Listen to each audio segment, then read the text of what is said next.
நித்யானந்தேஸ்வரசமாரம்பாம் நித்யானந்தேஸ்வரி மத்யமாம் அஸ்மதாச்சார்யபர்யந்தாம் வந்தே குரு பரம்பராம்.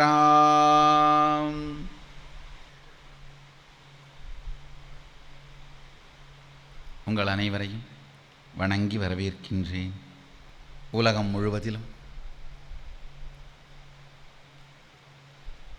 நித்யானந்த தொலைக்காட்சி, ஷாலினி தொலைக்காட்சி,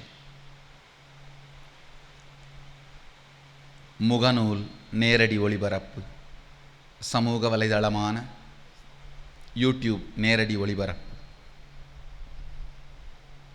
மற்றும் இருமுனை காணொளி காட்சி வழியாக அமர்ந்திருக்கும் அன்பர்கள், சீடர்கள், பக்தர்கள், சத்சங்கிகள், சர்வஞ பீட எஜமானர்கள், உங்கள் அனைவரையும் வணங்கி வரவேற்கின்றேன். தொடர்ந்து மகாதேவ ரகசியத்தை உங்களோடு பகிர்ந்து கொள்ளுகின்றேன். ஆதியில் உருவான தத்துவங்கள் 24.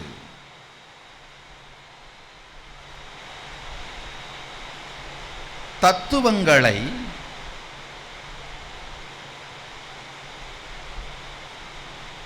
அனுபூதி இல்லாது ஆராய முற்பட்டவர்கள் பித்துவமாய் மாற்றினார்கள்.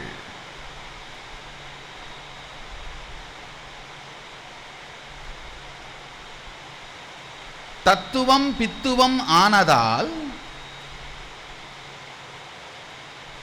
அதற்குள் சாரமாக பெருமான் ஒளித்து வைத்திருந்த மகாதேவ ரகசியம் இழக்கப்பட்டது. தமிழில் ரொம்ப பிரபலமான பரமார்த்த குருவும் 4 சீடர்களும் ஒரு கதை தொகுப்பு இருக்கு. பரமார்த்த குருவுக்கு ஒரு 4 சீடர்கள் இருந்தாங்களாம். அந்த 4 பேர் திரும்ப வந்திருக்காங்கன்னு மட்டும் எனக்கு தெரியும்.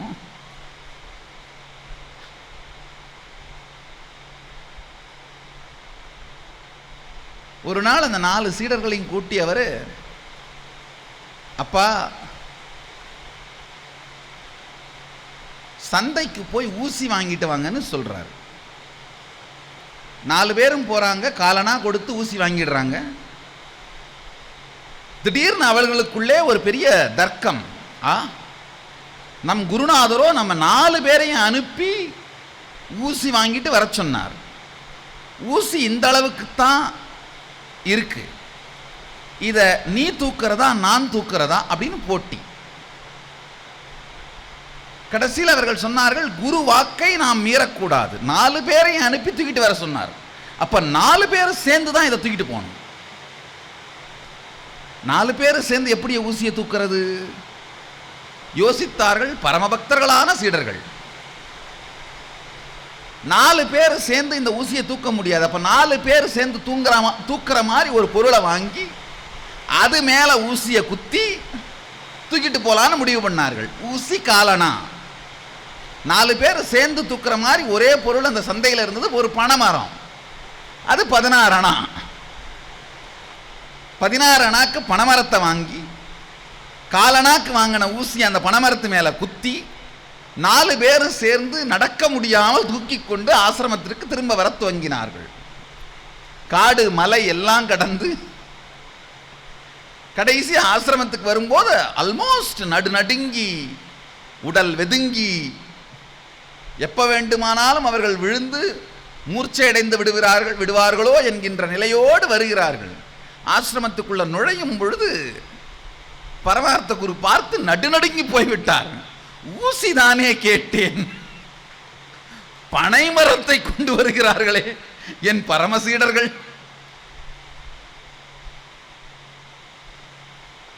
நல்ல வேளை இந்த கதையெல்லாம் சின்ன வயசுலேயே படிச்சது ரொம்ப உதவியா இருக்கு. இந்த மாதிரி சீடர்களை பார்க்கும்போது திடீர்னு ஒரு ஷாக்கிங்கா ரூட் சர்ப்ரைஸா இல்லாம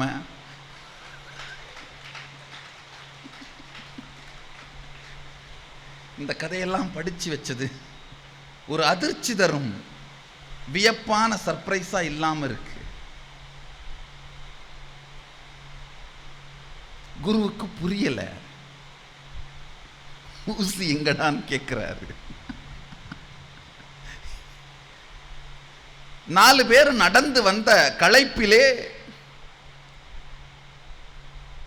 பனைமரத்தை இறக்கி கூட வைக்க சக்தி இல்லாமல் பொத்துன்னு கீழே போடுறார்கள்.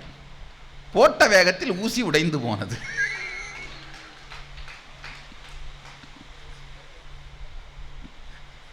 இதுதான் பரமார்த்த குருவும் அவருடைய 4 சீடர்களும் ஊசி வாங்கின கதை.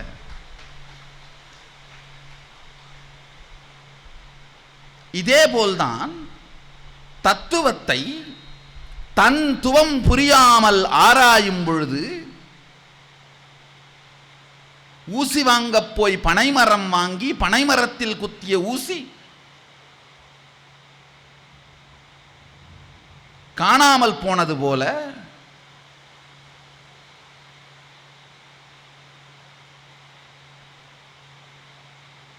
தன் துவம் தெரியாமல் தத்துவத்தை ஆராயும் பொழுது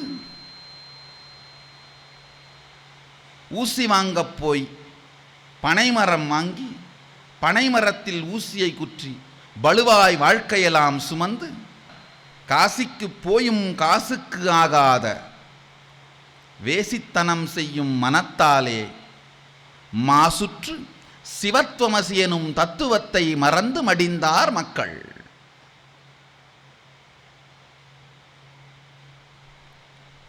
குரு ஒரு தத்துவத்தை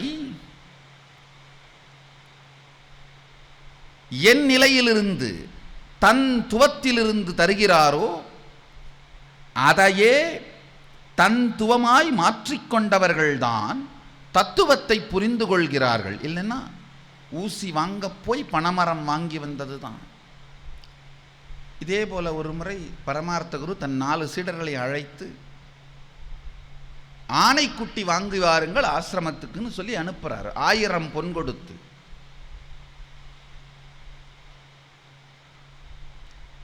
சந்தையிலே நுழைந்தார்கள் 4 சீடர்களும் 1000 பொன்னோடு. நுழைந்த உடனே ஒரு கடை இருந்தது, கோழிகள் விற்கும் கடை. வாசல்ல ஒருத்தர் 10 முட்டை வாங்கிட்டு இருந்தார். அவர்கிட்ட இவங்க பேச்சு கொடுக்குறாங்க, என்ன வாங்குறீங்கன்னு.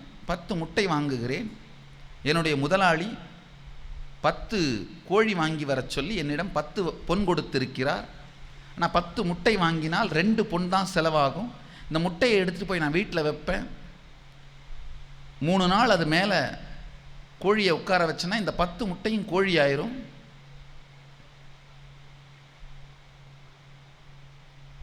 அதுக்கு பிறகு என்னுடைய முதலாளிகிட்ட இந்த 10 கோழியையும் கொடுத்துருவேன், 8 வராகன் 8 பொன் எனக்கு மிச்சமாகும். உடனே பரமார்த்த குருவின் 4 சீடர்களுக்கு உதித்தது யோசனை, நாமும் யானை முட்டை வாங்கி செல்லலாம். யானை முட்டை மேலே யானையை உட்கார வைக்கணுமே, அது என்ன பண்ணுறது? அதில் ஒரு சிஷ்யன் சொன்னான், யானையை வசியம் பண்ணி உட்கார வைக்கிற மந்திரத்தை குரு எனக்கு கற்றுக் கொடுத்துருக்காரு. நம்ம யானை முட்டை 10 வாங்கிட்டு போய் ஆசிரமத்தில் வச்சு காட்டு வழியாக நிறைய யானை இங்கே வருது, அதை ஒன்றுத்தை வசியம் பண்ணி அது மேலே நான் உட்கார வைக்கிறேன்,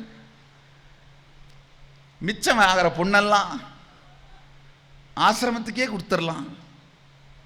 ரொம்ப நல்ல எண்ணம்.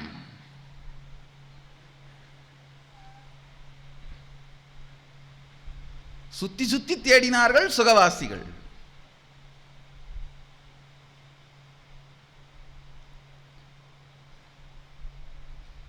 பரமார்த்த குருவோட 4 சீடர்கள் சந்தை முழுக்க அலையிறாங்க, யானை முட்டை எங்க கிடைக்கும்.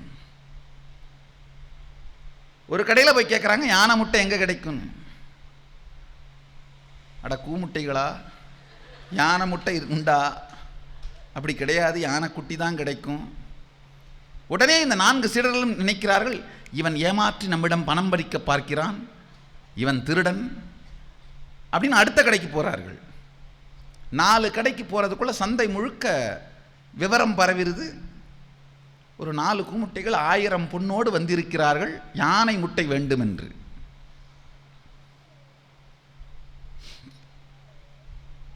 அங்க ஒரு படு புத்திசாலி வர்றான். வந்து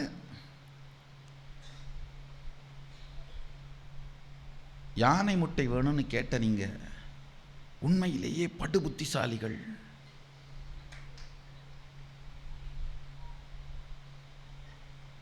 கட்டாயம் ஏற்பாடு பண்ணி கொடுக்குறேன். ஆனா ஒண்ணு, 20 முட்டை ஒன்னாதான் கொடுக்க முடியும். ஒரு முட்டை 50 வராகன், 1000 பொன் மொத்தமா கொடுத்தா ஹோல்சேல்ல தான் கொடுப்போம், ரீட்டைல்ல கொடுக்க மாட்டோம். யானை முட்டைக்கு ஒரு விதி. முட்டாள்கள் உடனே 20 யானை ஆசிரமத்தை சுத்தி சுத்தி வர்றத அப்படியே கற்பனை பண்ணி பார்க்கிறார்கள். ஐயோ, 1 2 20 யானையாச்சு. குரு ஒண்ணுத்தானே கேட்டாரு. நம்ம 20 வாங்கி ஆசிரமம் முழுக்க விட்டோம்னா என்ன அழகா அது பாட்டு சுத்தி வந்துட்டு இருக்குமே. உடனடியாக அவரோடு ரகசிய உடன்பாடு செய்து கொண்டு போற வழியில மற்ற கடைக்காரர்களை எல்லாரையும் திட்டி தீர்த்தார்கள். அந்த முதல் கடை முன்னா இருக்காம் பாரு, எங்ககிட்ட யானை முட்டைன்னே ஒன்று கிடையாதுன்னு யானை குட்டியை தலைமையில கட்டி 1000 வராகனை அபகரிக்க பார்த்தான். ஐயா, எதிர்கடை ஏமாத்திரம் இருக்கான் பாரு, 500 வராகன் கொடுத்தா கூட போதும், யானை முட்டை கொடுத்துற, யானையை கொடுத்துறேன்னு ஒரே ஒரு ஒத்த குட்டி யானையை கொடுக்க பார்த்தான். ஐயா, நீ தான் சத்தியமான தொழிலாளி, உண்மையான வியாபாரி. 20 யானை முட்டைய வெறும் 1000 வராகனுக்கு கொடுக்குற பாரு.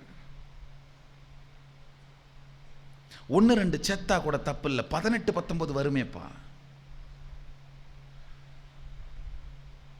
இந்த வியாபாரி என்ன பண்ணா, இது ரகசியம், வெளியில தெரிஞ்சா எல்லாரும் போட்டி வியாபாரத்துக்கு வந்துருவாங்க.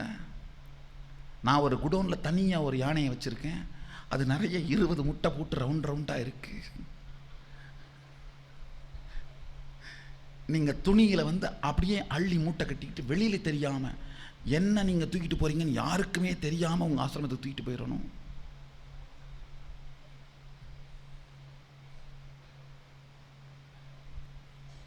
ஒருவேளை இந்த யானை முட்டை பொறிக்கிறதுல ஏதாவது பிரச்சனை இருந்தால் நாங்கள் உங்களை எப்படி தொடர்பு கொள்வது? அதுக்கு என்ன, என் கடை எல்லாருக்குமே தெரியும், அம்போ அரோகரா முட்டை கடை.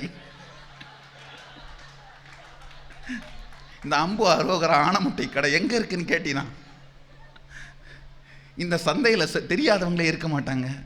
கரெக்டாக வந்துருங்க, நான் உங்களுக்கு அதுக்கான எல்லா விளக்கமும் கையேடும் கொடுத்து அனுப்புகிறேன். ஒரு வழியாக எல்லா ஒப்பந்தமும் முடிஞ்சு அம்பு அரோகரா யானை முட்டை கடைக்கு போகிறாங்க. அங்கே யானை 20 இடத்துல மாறி மாறி லத்தி போட்டு வச்சிருக்கு. இந்த 4 சீடர்களை ஒருத்த மட்டும் கொஞ்சம் கூரிய புத்தி உடையவன். அவன் சொல்றான், இது யானை முட்டை தான், எங்களுக்கு எப்படி கேரண்டி தெரியறது? இது யானை தான் போட்டுச்சுன்னு எப்படி நாம ஊர்ஜிதப்படுத்துறது? உடனே கடைக்காரர், அதுக்கு ஒன்றும் பிரச்சனை இல்லை, கவலையப்படாதீங்க, உட்காந்துருங்க இங்கேயே ஒரு அரை மணி நேரம், இன்னொரு முட்டை போடும். போட்ட உடனே உங்களுக்கு தெரிஞ்சிடும் அதுவும் இதுவும் ஒரே மாதிரி தானே இருக்கு, மூட்டை கட்டி எடுத்துட்டு போங்க. ரொம்ப கூரிய புத்தியோட இருக்கிறதுனால அங்கேயே 4 பேரும் அம்போ அராகர ஆன முட்டை கடையிலேயே சம்போ சிவ சம்போன்னு உட்காந்துட்டு ஆனை எப்போ முட்டை போடுன்னு உட்காந்துருக்க. ஆனையோ கொஞ்ச நேரம் கழிச்சு பொத்து பொத்து லத்திய போட பார்த்த உடனே இவங்களுக்கு ஒரே மகிழ்ச்சி, குஷி தாங்கல்ல. ஆஹா, இது 20 யானை முட்டை தாண்டா, யானை போட்டதை நாங்களே பார்த்தோம். மூட்டையை கட்டி 1000 வராகனை கொடுத்துட்டு 1000 வராகன் பொன்னையும் கொடுத்துட்டு, மூட்டை 20 இருக்கிறதுனால ஆளுக்கு 2 தூக்கினாலும் 8 தான் தூக்க முடியும். ஏன்னா இவங்க 4 பேர் தான். மீதி 14க்கு ஒரு 7 பேர் வேலைக்காரன்களை வச்சுக்கிட்டு ஆசிரமம் போன உடனே உங்களுக்கு கூலி கொடுக்குறோம்னு சொல்லி ஆளுக்கு ஒரு வராகன் கூலி பேசி முடிச்சு மொத்தம் 10 பேர் 2 மூட்டைகளை 2 பக்க தோளில் சுமந்துக்கிட்டு மெதுவா ஆசிரமம் நோக்கி வருகிறார்கள். குரு பார்த்தார், ஆனக்குட்டி எங்கடா?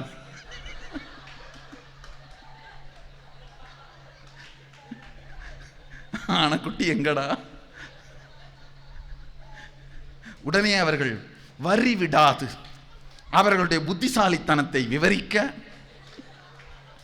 அம்போ அரோகரா யானைக்குட்டி கடைக்கு சென்று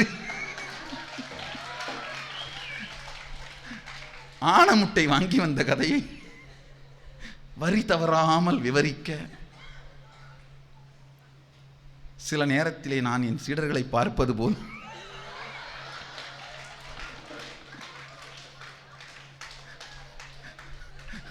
அவரும் முறைத்து பார்த்து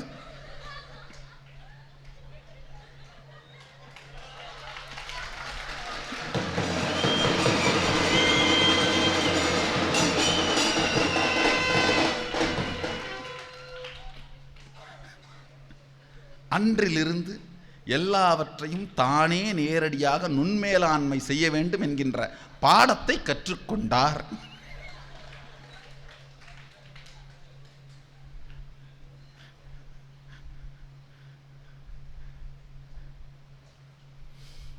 தன் துவம் புரியாது தத்துவத்தை ஆராயும் பொழுது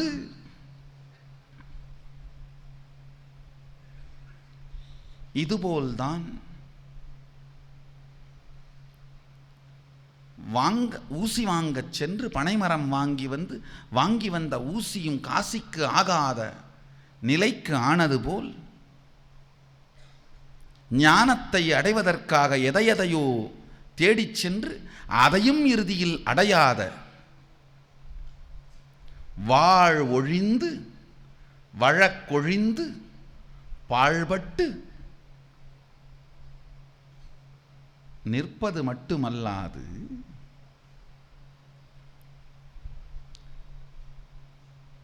சத்தியத்தை வாழ்க்கையில் சாத்தியமாக்குவதே சாத்தியமில்லை என்று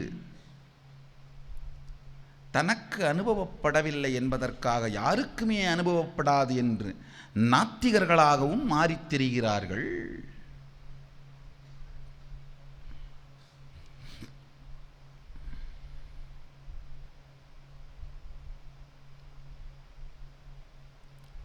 தன் துவம்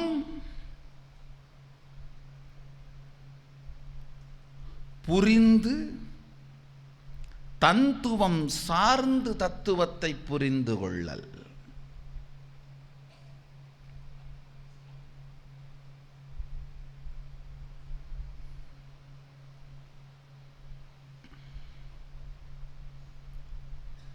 தத்துவம் சார்ந்து தத்துவத்தை புரிந்து கொண்ட ஒரு நல்ல சீடன் குருவின் முழுமை. நல்லா தெரிஞ்சுக்கோங்க, தத்துவம் சார்ந்து தத்துவத்தை புரிந்து கொண்ட ஒரு சீடன் குருவின் முழுமை. முருகப்பெருமான் சதாசிவனின் முழுமை, அப்டேட்டட் வெர்ஷன். தத்துவம் புரிந்து தத்துவத்தை உணரும் பொழுது சீடன் குருவின் முழுமையாகிறான். முருகப்பெருமான் சதாசிவனின் முழுமைத்தன்மை. அதனால்தான் தனது முழுமைத்தன்மை முருகன் என்பதை உலகிற்கு சொல்லவே சுவாமி மலையில் முருகனிடமே பாடங்கேட்டான் சதாசிவன்.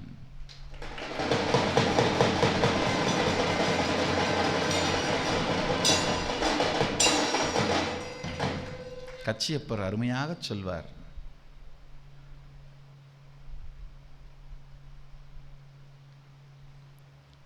வலது தோளில் அமர்த்தி கந்த கடவுளை உபதேசம் கேட்டுக்கொண்டிருந்தான் சதாசிவன். திடீரென இடது தோளுக்கு மாற்றுகிறான். முருகன் கேட்கிறானாம், தோள் வலிக்கிறதா? இல்லை மகனே, உன்னை சுமந்து வளர்ந்த தோள்கள் வலிக்கவில்லை, அவளும் கேட்கட்டும் என்று இடது காதிற்கு மாற்றினேன்.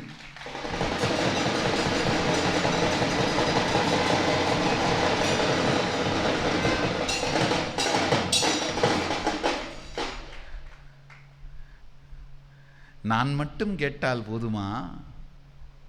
இடப்பாகம் இமையவளுக்குரியதன்றோ, அவளும் கேட்கட்டும் உன் அருட்திறனை, ஆண்மைத்திறனை, முழுமைத்திறனை. முருகப்பெருமான் சதாசிவனின் முழுமை.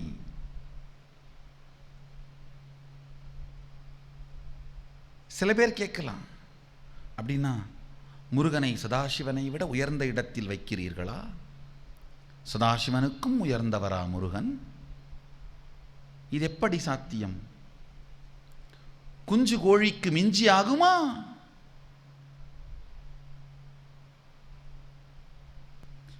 முருகப்பெருமான் சதாசிவனின் முழுமை.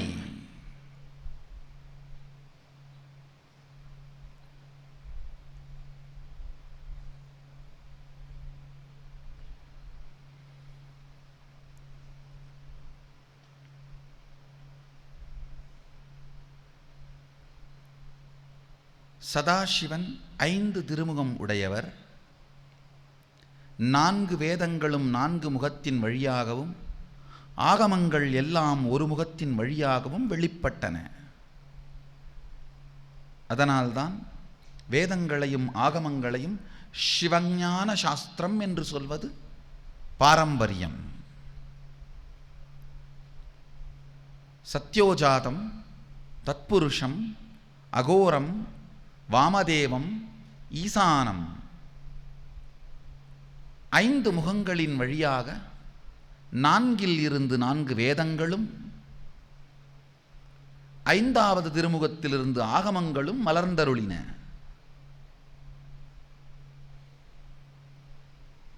இதில் 6வது திருமுகம்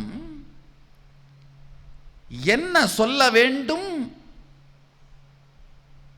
எதை உணர்த்த வேண்டும் என்பதற்காக இந்த 5 திருமுகங்கள் வழியாக சாத்திரங்களை வெளிப்படுத்தினாரோ அந்த உள் உணர்வு, இன்னர் ஸ்பேஸ் 6வது திருமுகத்தின் வழியாக வெளிப்பட்டது. கான்டெக்ஸ்ட். எதை சொல்வதற்காக இந்த 5 திருமுகங்களும் மலர்ந்து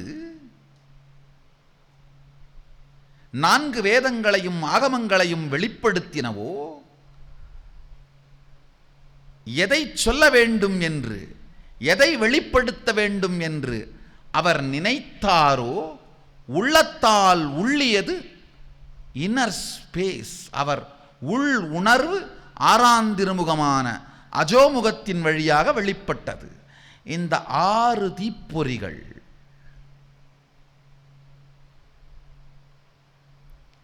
சத்யோஜாதம், தத்புருஷம், அகோரம், வாமதேவம், ஈசானம் என்கின்ற 5 திருமுகங்கள் ஞானிகளுக்கு மட்டுமே, சிவத்வ நிலையை அடைந்தவர்களுக்கு மட்டுமே, அவர்களால் மட்டுமே உணரப்படக்கூடிய இன்னர் ஸ்பேஸ், உள் உணர்வான அதோமுகம், யாராலும் காண முடியாத ஞானிகளுக்கு மட்டுமே காட்டப்படுகின்ற அதோமுகமான உள் உணர்வு நிலையான 6ஆம் திருமுகத்திலிருந்தும் பொறி வெளிப்பட்டு இந்த 6 தீப்பொறியும் 6 திருமுகத்தின் நெற்றிக்கண்களிலிருந்தும் வெளிப்பட்ட 6 தீப்பொறியும் ஒன்றுபட்டு உள் உணர்வான கான்டெக்ஸ்டும் சேர்ந்த வெளிப்பாடு முருகப்பெருமான்.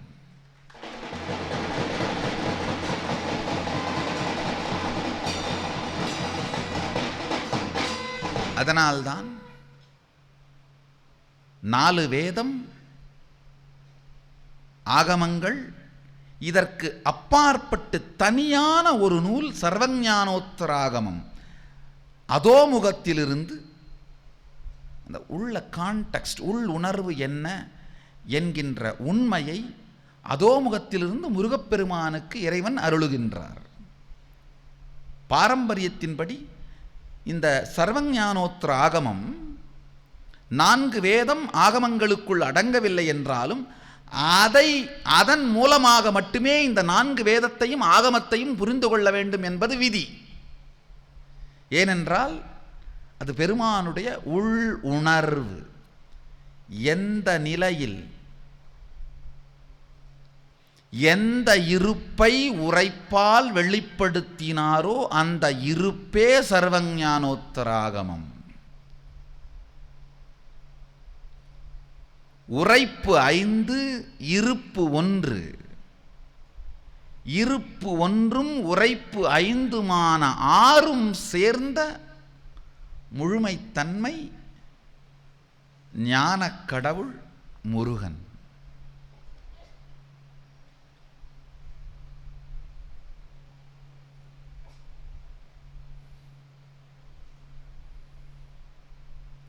பெருமானுடைய உயிர் உணர்வு பயோ எனர்ஜி, பார்வதியின் அன்னை இறைவி உமையன்னையின் ஜெகன்மாதாவின் உயிர் நினைவு பயோ மெமரி, பெருமானின் உயிர் உணர்வு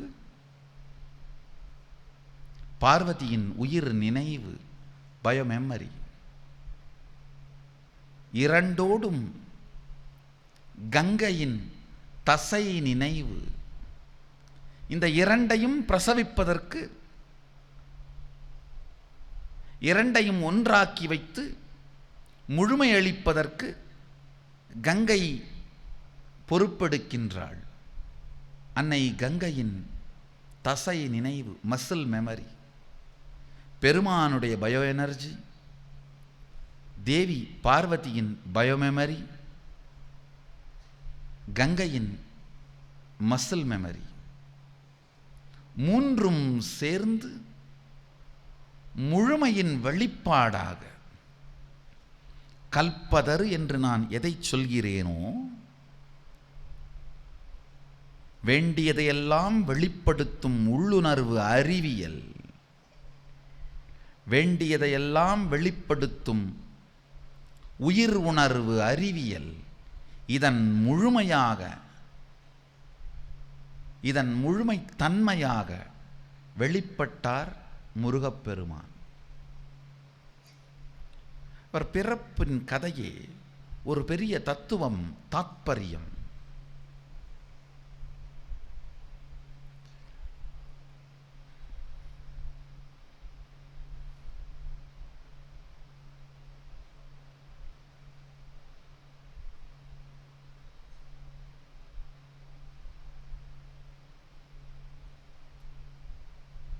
பெருமானும் அன்னையும் இருவரும் ஆண் பெண் உணர்வு கடந்த திவ்ய சரீரங்கள், சாதாரண சரீரங்கள் அல்ல. இவர்கள் இருவருக்குள்ளும் இருந்து சக்தி மாத்திரம் வெளிப்பட்டு ஒன்றாய் கலக்கின்றது.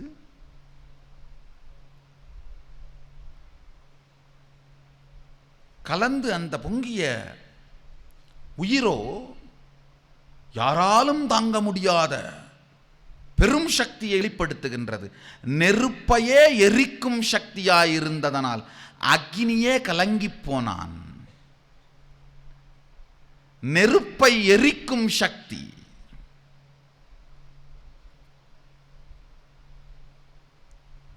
நீரையே நனைக்கும் சக்தி, காற்றையே கலக்கும் சக்தி, ஆகாயத்தை அரட்டும் சக்தி,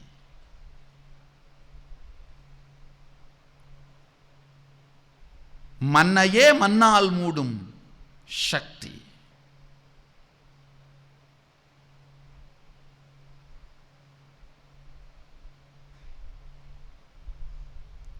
சக்தி பிறந்து விட்டது. அது சரீரமாக மாறுகின்ற வரை அதை காக்க வேண்டும். யாராலும் இயலவில்லை.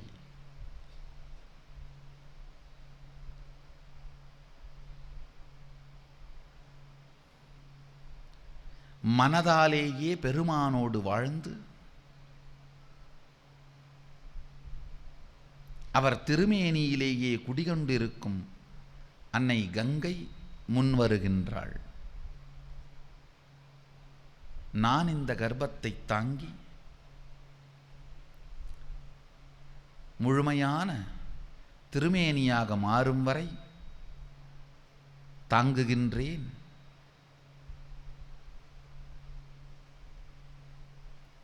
பெருமானும் பிராட்டியும் ஆசியுரைக்க அவ்வாறே ஆகட்டுமென கங்கை கர்ப்பத்தை தாங்குகின்றாள். தாங்கி 6 தீப்பொறிகள் வெளிப்பட்டு சத்யோஜாதம் தத்புருஷம் வாமதேவம் அகோரம் ஈசானம் எனும் 5 திருமுகத்திலிருந்தும் 6வது திருமுகமான அதோமுகத்திலிருந்து வெளிப்பட்ட 6வது தீப்பொறி. இந்த 6 முகத்திலிருந்தும் பயோ எனர்ஜி வெளிப்பட்டதனாலே 6 சரீரங்களாக கர்ப்பம் மலர்ந்தது. சரீரம் 6ஆக இருந்ததனால் பாலூட்டி சீராட்டி வளர்க்கவும் 6 பெண்கள் தேவைப்பட்டனர்.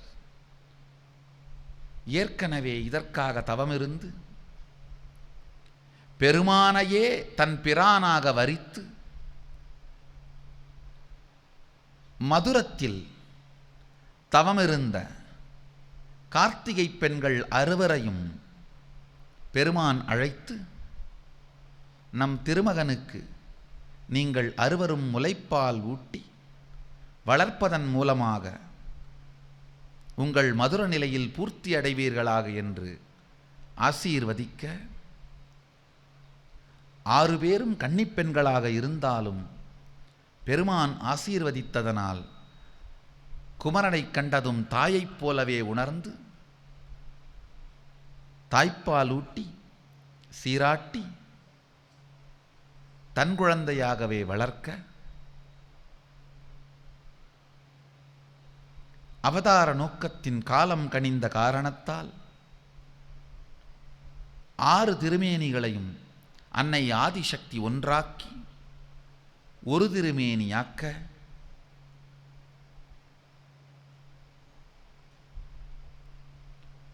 அளப்பரிய சக்தியோடு 5 முகங்களிலிருந்து வெளிப்பட்ட வேதங்கள் ஆகமங்களின் சாரத்தோடு உள் உணர்வு நிலையான 6ஆம் சக்தியோடும் முழுஞான கடவுளாக, முழுஞான பொருளாக, முழுஞான பரம்பொருளாக குமரப்பெருமான் உருப்பெற்றார். தத்துவம் உரைப்பது, உணர்வு இருப்பது, சதாசிவனின் இருப்பும் உரைப்பும் ஒன்றாய்ச் சேர்ந்த நிறைப்பே ஆறுமுகக் கடவுள். ஒரு நல்ல சீடன் உரைப்பையும் இருப்பையும் உள்வாங்குவானேயானால் குருவின் நிறைப்பாக மாறுகின்றான். ஒரு நல்ல சீடன் குருவின் உரைப்பையும் இருப்பையும் உள்வாங்குவானேயானால்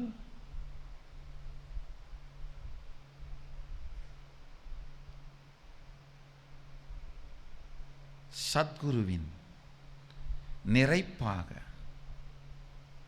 குருவோட கம்ப்ளீஷன் சீடன்.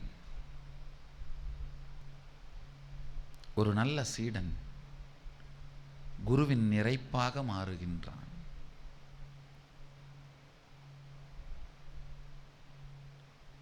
கம்ப்ளீஷன் நடக்கும் பொழுதுதான்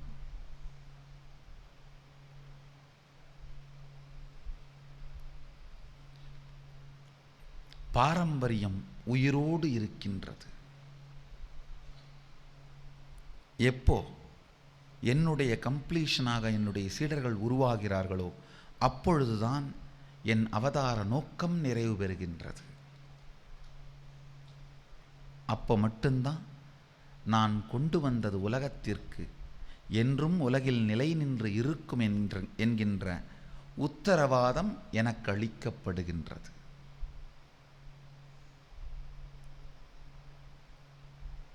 குருவின் நிறைவு சீடன். உங்களுக்கு எல்லோருக்கும் நான் சொல்லிக் கொண்டிருக்கின்ற இந்த அறிவியல், நினைத்ததை நினைத்தபடி நிஜமாக்கும் கல்பதரு எனும் இந்த அறிவியல் வேதாந்த சித்தாந்த ஆகமாந்தத்தின் சாரம், சுத்தாத்வைத சைவத்தின் சாரம். சிவத்வமசி எனும் சத்தியம் உங்களுக்குள் அனுபூதியாக மாறும் பொழுது, நான் எப்படி உரைக்கிறேனோ அந்த உரைப்பும், எதை உரைக்க வேண்டும் உள்ளில் உணர்கிறேனோ அந்த இருப்பும் உங்களுக்குள் நிஜமாகும் பொழுது என் முழுமையாக நீங்கள் மாறுகிறீர்கள். என் முழுமையான சீடர்கள்தான் என் நோக்கத்தை நான் நிறைவேற்றியதற்கான அடையாளம். பல பேர் என்கிட்ட கேட்குறது உண்டு, ஏன் சாமி காரணமே இல்லாமல் 24 மணி நேரம் உழைச்சிட்டே இருக்கீங்க, நீங்கள் சாமியார், யாருக்காக உழைக்கிறீங்க, அவசியம் என்ன? 24 மணி நேரம் ஏதாவது எழுதுறீங்க, ஏதாவது பேசுகிறீங்க, ஏதாவது சொல்கிறீங்க, ஏதாவது வேலை செஞ்சிட்டே இருக்கீங்க, காரணம் என்ன? நன்றாக தெரிந்து கொள்ளுங்கள். உங்களிடமிருந்து எதையும் எதிர்பார்த்து அல்ல, நீங்கள் மலரும் பொழுதுதான் நான் முழுமை தன்மை அடைகின்றேன் என்கின்ற ஒரே காரணத்திற்காக.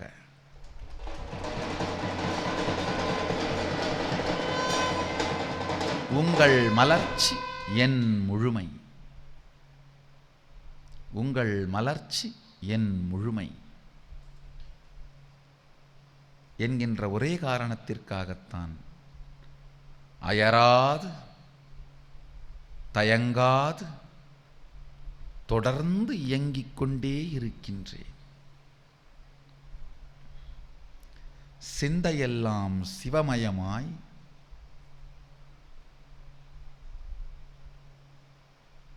சிவத்வமசி எனும் சத்தியத்தை வாழ்க்கையின் அடித்தளமாய் வாழத் துவங்குகின்றவர்கள்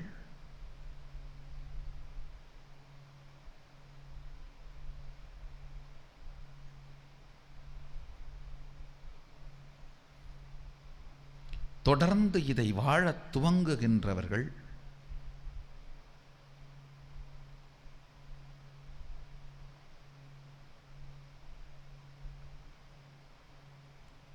வாழ்க்கையின் முழுமையை மட்டுமல்லாது குருவின் முழுமையாக மாறுகிறார்கள். வாழ்க்கையின் உச்சத்தை நீங்கள் வாழும் பொழுது நீங்கள் உங்கள் முழுமையாக மட்டுமல்லாது என் முழுமையாக மாறுகிறீர்கள். You are not just your completion alone, you become my completion. நீங்கள் உங்கள் முழுமையாக மட்டுமன்றி என் முழுமையாகவும் மாறுகிறீர்கள். சத்தியங்கள், சிந்திக்க சிந்திக்க சிந்தையை இனிக்க வைக்கும் சத்தியங்கள்,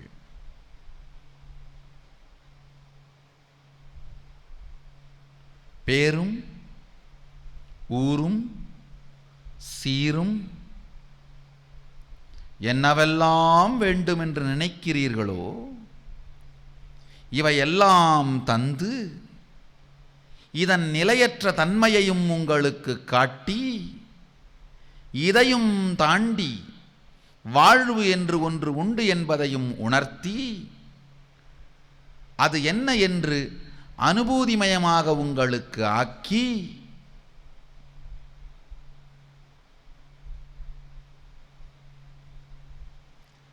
சத்தியம் சங்கடம் இல்லாது உங்களுக்குள்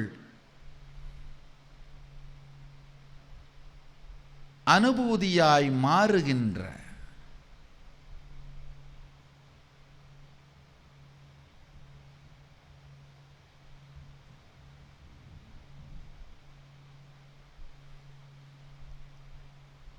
அருள் நிலையாய் மலர்கின்ற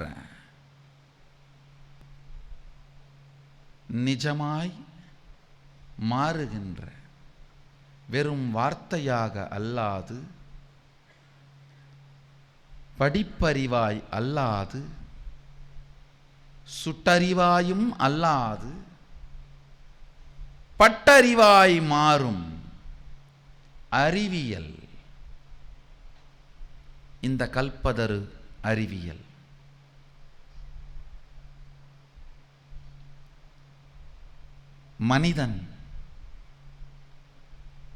மனிதனுக்குள் உயிர்த்திருக்கும் உயிர் இறைவனின் விதை.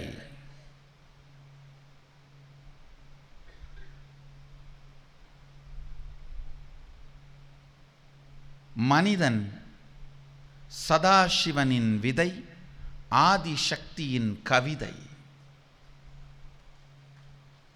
குருவின் அகவிதை.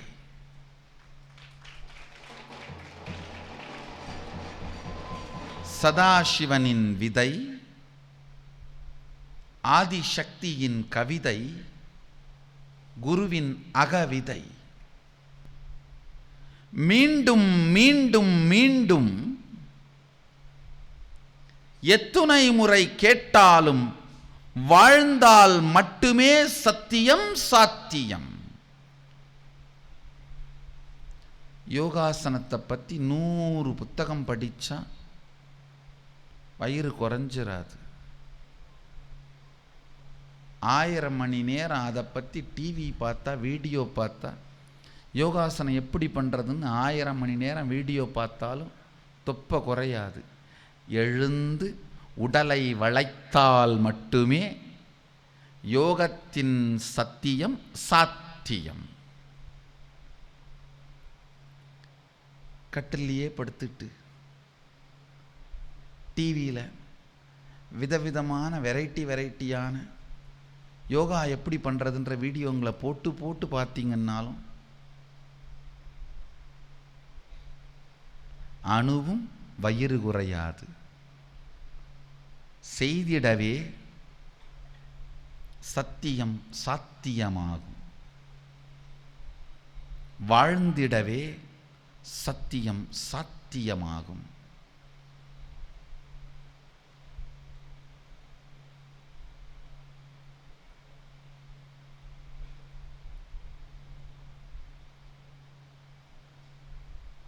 இல்லைன்னா வாழ்க்கை நடந்துகிட்டே இருக்கும். நீங்கள் வாழ்ந்தீர்கள் என்கின்ற சுவடே இருக்காது.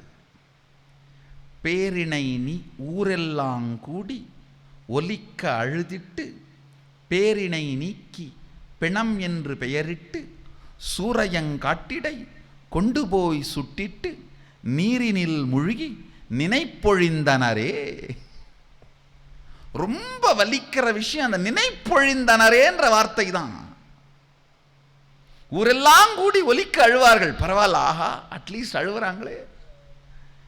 பேரினை நீக்கி பிணம் என்று பெயர் வைப்பார்கள். பரவாயில்ல, ஏதோ ஒரு பேர் இருக்கே. சூரையங்காட்டிடை கொண்டு போய் சுடுவார்கள். பரவாயில்ல, நாய் நரிக்கு போடாம ஒழுங்கா எடுத்துட்டு போய் கொளுத்துறாங்களே. நீரினில் மூழ்கி, அது கூட ஓகே, பரவாயில்ல. நினைப்பொழிந்தனரே, நினைப்பு ஒழிவார்கள். அதுதான் வலிக்குது. ஐயோ, மறந்துருவானுங்களே நாளைக்கு. நீரினில் முழுகி நினைப்பொழிந்தனரே, அதுதான் வலிக்குது. மறந்துருவானுங்களே. ஆழ்ந்து தெரிந்து கொள்ளுங்கள். சிந்தையெல்லாம் இனிக்கும். சிவத்தன்மையை உணர்ந்தால் ஒழிய வேறு ஒரு காரணத்தாலும்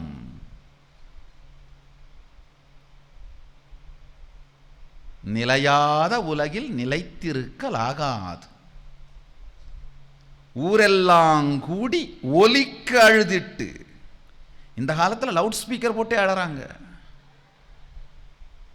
பேரினை நீக்கி பிணம் என்று பெயரிட்டு, சூரையங்காட்டிடை கொண்டு போய் சுட்டிட்டு நீரினில் முழுகி நினைப்பொழிந்தனரே. போட்டோ எடுத்து உள்ள மாட்டுறப்பா. பார்க்கும்போதெல்லாம் வரவங்க போறவங்கலாம் இல்லாத கேள்வியெல்லாம் கேட்குறாங்க. நடுக்கூடத்தில் இருக்கும் படம்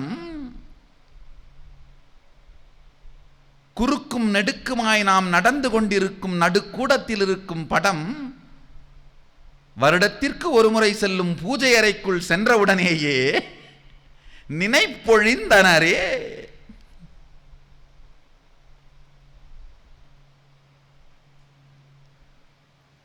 ஆழ்ந்து தெரிந்து கொள்ளுங்கள். நினைப்பில் இருக்கும்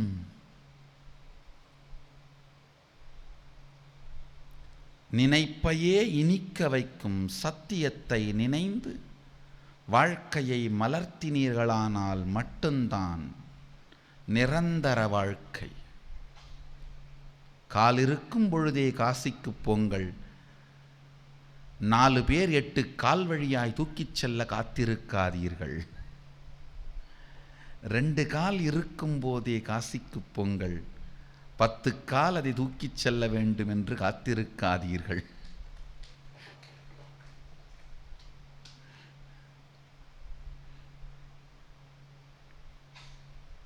பற்று கால் பிடித்து 2 கால் ஊன்றி காசிக்கு செல்லாமல் இருந்தால் 10 கால் தூக்கிச் செல்லும் வரை காத்திருப்பீர்கள்.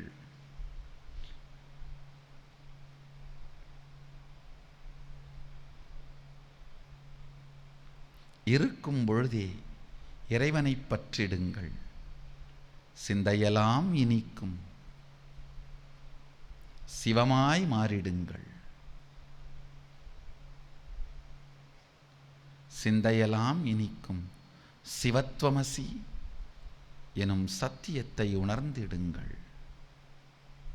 நீங்கள் எல்லோரும் நித்யானந்த நிலையிருந்து நித்யானந்தத்தில் மலர்ந்து நித்யானந்தத்தில் கரைந்து நித்யானந்தமாகிட ஆசீர்வதித்து முடிக்கின்றேன். நன்றி. ஆனந்தமாக இருங்கள்.